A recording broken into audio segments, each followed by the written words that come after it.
응.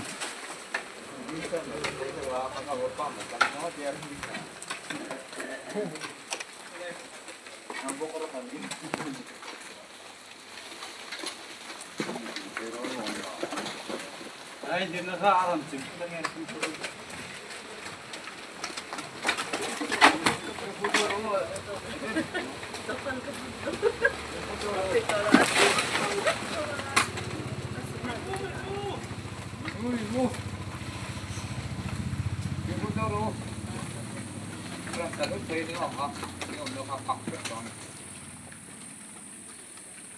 Ang mulak.